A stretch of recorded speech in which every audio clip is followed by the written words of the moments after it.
Bueno, cuando yo tenía 10, 11 años, un tío, mi tío Mario, me regaló un libro especial, se llamaba Prestidigitación al alcance de todos, de Aldo Musarra. Era un libro de magia. Mi tío era un tipo raro, era un tipo que jugaba, pintaba autitos, coleccionaba estampillas y me dijo: nene, este libro te lo doy a vos porque si empiezo con esto, tu tía me mata. Y entonces yo empecé a hacer magia con ese libro y después para una Navidad me regalaron una caja de magia como esa que ustedes ven ahí. Y desde ese momento la pasión por la magia me invadió y nunca jamás me abandonó. O yo no la abandoné. Mi vida se llenó de pañuelitos, palomas, bolitas, todas esas cosas que habían ahí. Y yo terminé la escuela secundaria, empecé la facultad, medicina, porque mi otro nombre es Ernesto Radge, vale, como Bruno Díaz y Batman o esa historia así. Y entonces, por esa época nació el Mago Randy. Yo estaba leyendo la autobiografía del Mahatma Gandhi, cambié la G de Gandhi por la R de Radge, y ahí nació el Mago Randy. Y empecé a trabajar y hacía fiestas infantiles. Y bien, ahí, por ejemplo, estoy en una de ellas, porque cobraba por una fiesta infantil lo que pagaban por una guardia médica. Siempre me pareció que pagaban muy poco por las guardias médicas. Bien, además la magia te daba mucho dato político, mucha conexión política. Por ejemplo, ahí estoy con el diputado Pablo Hapkin en su fiesta de cumpleaños. Fíjense, el gancho que te da la magia. Bien, y ahí, ¿ven? Y mis padres se preocupaban, ¿dejará la medicina este muchacho? Qué cosa tan terrible. En realidad no, me recibí de médico y empecé a hacer psiquiatría y psicoterapia especialmente, con mucha pasión. Pero también seguía haciendo magia. Y entonces voy a contarle dos anécdotas que me van a permitir hilar lo que quiero transmitirles a ustedes hoy aquí. La primera es esta: cuando al poco tiempo de haberme recibido, la Asociación Médica festejó el Día del Médico y hizo una gran fiesta con mucha gente. Entonces me invitaron a hacer magia. Y la persona que me presentó, un distinguido colega, dijo, bueno, les presento al doctor Ernesto Radge. Ustedes saben que es un joven mago, además, el Mago Randy, se gana la vida haciendo magia, de manera que ahora nos va a hacer sus trucos, pero después hagamos votos para que deje la magia y se dedique a la medicina, que es lo que corresponde.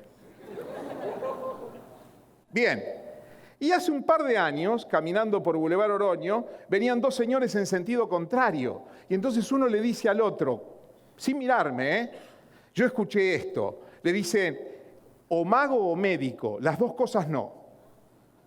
Y siguieron caminando. Yo llegué a mi casa y conté esta anécdota. Mis hijos, que como hijos de psiquiatra creen que pueden diagnosticar, me dijeron, alucinaste.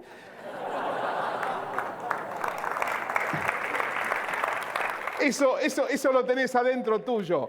Eso es lo que tenés como contradicción siempre. Y yo le dije, no es cierto. Ese es un dilema que yo resolví, que decidí, porque los dilemas no se resuelven, se deciden. Nunca maté al Mago Randy y tampoco al doctor Radge. Y los dos se llevan muy bien. Y el Mago Randy al doctor Radge le enseñó, sobre todo, que la gente cuando se divierte y la pasa bien, le va mejor. Y desde ahí yo aprendí eso. Pero la pregunta, y lo que quiero reflexionar con ustedes, es ¿por qué será que estas dos anécdotas representan algo de lo que sentimos, de lo que la cultura vive? O se es una cosa o se es otra, o se es serio, o se es Apolo, o se es Dioniso. No hay manera de poder serla. Sí la hay, pero está muy complicado. Entonces quiero reflexionar con eso o sobre eso junto con ustedes. Para eso necesito contestar una pregunta. Es una pregunta un poco pretenciosa para contestarla en 3 o 4 minutos. ¿En qué consiste ser humano? Permítanme que reflexione eso con ustedes para después conectarlo con la magia del juego. Van a ver qué fácil, que ustedes ya saben la respuesta de esta pregunta. Bueno, miren, los seres humanos Surgimos hace unos 2 o 3 millones de años, vaya uno a saber, no descendiendo de los monos, porque en realidad no descendemos de los monos. A ver, ¿qué pasa? Ahí está. No descendemos de los monos, nos diferenciamos de los monos. Y muy poco. Por ejemplo, somos solamente un 1,2% diferentes a la mona chita. En el resto somos exactamente iguales en nuestro capital genético. Bueno, somos 90% iguales a la vaca aurora, mamíferos somos, y 75% iguales genéticamente a una rata. Con lo cual ustedes pueden hacer chistes, si quieren, aumentando o bajando el porcentaje. Pero ese es otro tema. La cuestión es que es muy poca la diferencia que tenemos con los monos. ¿Y cómo es que nos hemos diferenciado tanto? Bueno, esta es la historia, brevemente contada. Cuando se retrae la selva en el África y avanza la sabana, un grupo de primates bípedos se elevan por encima de los pastos para poder ver. Y eso hace que liberen sus extremidades anteriores. Y la mano empieza a cambiar, la mano se empieza a diferenciar, empieza a haber cambios anatómicos, muchos, pero yo voy a tomar uno solo, el de la mano. La mano construye una posibilidad diferente. Miren, voy a pedirles algo, por un instante.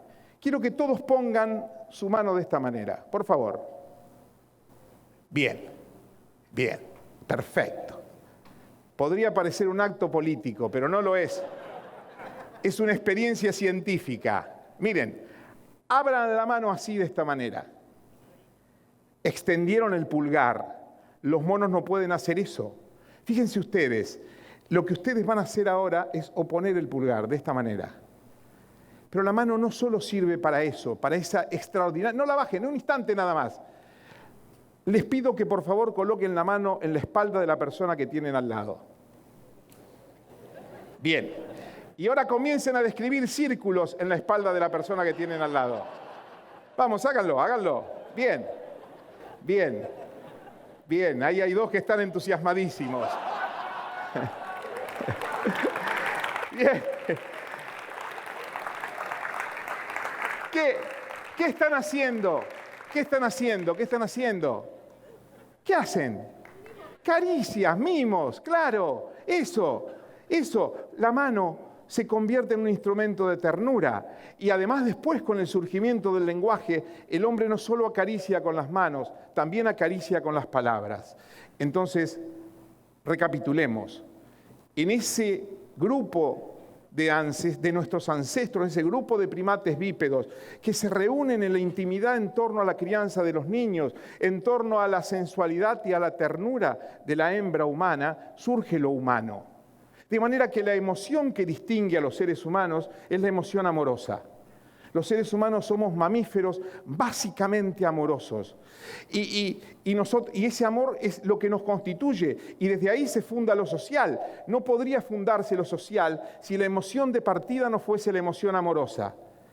Por supuesto, ustedes dirán, y la violencia, y la guerra, y la destrucción. Bueno, eso es electivo y secundario, no constitutivo y primario. El hombre es lobo del hombre solo si decide serlo, no como un elemento que lo constituye y que es inevitable. Es la emoción amorosa la que nos distingue.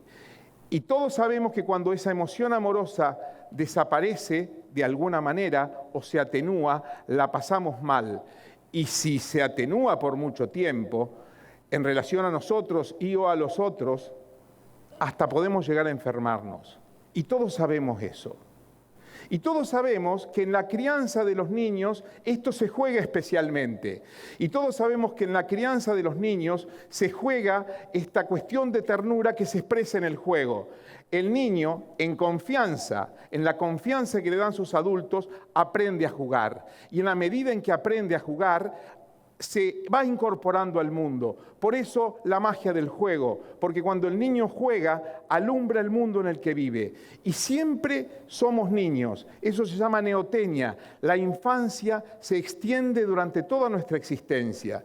Somos siempre niños que jugamos. Bueno, a veces no tanto. porque vivimos en una cultura patriarcal. Y la cultura patriarcal niega el juego porque está preocupada por la posesión, por el dominio, por la riqueza, por la obtención de lo material a costa de los otros. Y entonces ahí se interrumpe el juego. Y ahí aparece la necesidad de no jugar. Aparece la necesidad de producir. El trabajo puede ser juego, por supuesto, porque es la consagración del instante, es la posibilidad de sentir en ese momento, se me fue el tiempo, es la posibilidad se me fue, no lo veo ahí, es la posibilidad de, 20 minutos doble tiro ahora, bien, no tengo tiempo, bien, entonces es la posibilidad de lograr en la consagración del instante la vivencia de jugar también. No quiere decir que no ganemos dinero, pero eso no es el fin en sí, es una consecuencia, es algo que surge después. Sin embargo, el patriarcado exige que esto no sea así y se necesita una cierta irreverencia para que logremos cambiar esto y seguir jugando, que es el derecho que todos tenemos. Bien. Gracias. Pero, ¿saben qué? ¿Saben qué? Dos cuestiones. Los médicos damos recetas. Y entonces yo traje una receta para ustedes. Quiero compartirlas. Y después voy a hacer un juego de magia, porque los magos hacemos magia. Así que primero la receta, es un listado de recuerdos y actividades aparentemente poco útiles. Aprender a tocar un instrumento, caminar, correr, el recuerdo de un trompo y su violín, aprender a cocinar e inventar una nueva receta, dormir, leer libros, empezar a escribir un libro, el recuerdo del juego de rayuela, visitar a un amigo, conseguir un nuevo amigo, hacer un barquito de papel, aprender origami, empezar una colección de algo, fundar un club de algo, por ejemplo, de comedores de asado, de contadores de hazaña, de defensores del bolero, el recuerdo del arquero Gironazzi de Newell. Aprender trucos de magia, es muy recomendable, puedo ayudar. Restaurar algo, un mueble, un libro, un coche antiguo, un viejo triciclo. Leer alguna parte de los ensayos de Montaigne, o alguna cita por lo menos. O averiguar quién es Baruch Spinoza. Jugar a la popa, hacer pan en casa con los chicos, disfrazarse de algo. Recordar los pregones de los vendedores ambulantes de cuando uno era chico e imitarlos. El recuerdo de Martín Caradagian y el piquete de ojo. Subirse a un árbol, silbar por la calle un tango tristón, hacer una lista como esta y encender el fuego. No solamente dejarse calentar por él.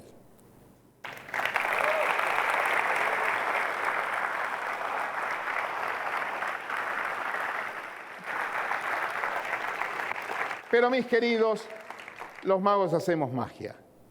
Entonces yo le voy a hacer un juego de magia para todos. En realidad, más que un juego de magia, es explicarle de dónde salimos los magos. Los magos estudiamos en academia. Yo estudié en la academia de un mago muy famoso, un mago chino. Su nombre era Daniel González. Y el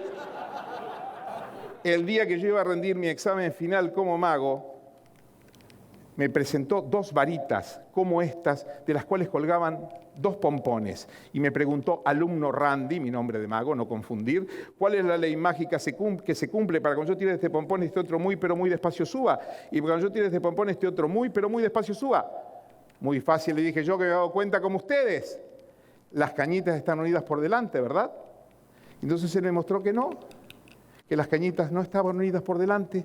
Y me preguntó alumno Randy que la ley mágica se cumple para cuando yo tire este pompón este otro muy, pero muy despacio suba. Y cuando yo tire este pompón este otro muy, pero muy despacio suba. Muy fácil, le dije yo, que me he dado cuenta como la señora. El hilo debe venir por ahí, va a parar ahí, va a parar. ¿Sí? Y entonces él me mostró que no había hilos ni por aquí, ni por aquí. Y me preguntó alumno Randy que la ley mágica se cumple cuando yo tire este pompón este otro muy, pero muy despacio suba. Y cuando yo tire este pompón este otro muy, pero muy despacio suba. Muy fácil, le dije yo, que me he dado cuenta como ustedes. Algo une por el medio de las cañitas, ¿sí? Y entonces él me mostró que no, que estaban totalmente separadas. Puso una ahí debajo de su brazo, la otra la puso aquí y me preguntó alumno Randy que la ley mágica se cumple. Cuando yo tire este pompón este otro muy, pero muy despacio suba. Y cuando yo tire este pompón este otro despacito suba. Muy fácil, le dije yo. Algo debe tirar por dentro de la cañita, un enano, algo. Y entonces él me mostró que no, que el hilo corría libremente en la punta de la cañita. Y yo dije, debe estar de este lado la trampa. Entonces él tiró esta despacito subió y me mostró que de este lado tampoco había ninguna trampa. Y ese día yo no aprobé mi examen de mago, les confieso que después tampoco, pero pasaron muchos años y oh casualidad esas dos mismas varitas vinieron a parar otra vez a mis manos. Y les puedo asegurar que todavía hoy no puedo entender. ¿Cómo puede ser que cuando tire de esta otra suba? Que cuando tire de esta otra suba. Y cuando tire de esta otra suba. Espero que ustedes hayan entendido. Y como decimos los magos, colorín colorado, este cuento se ha terminado. Gracias.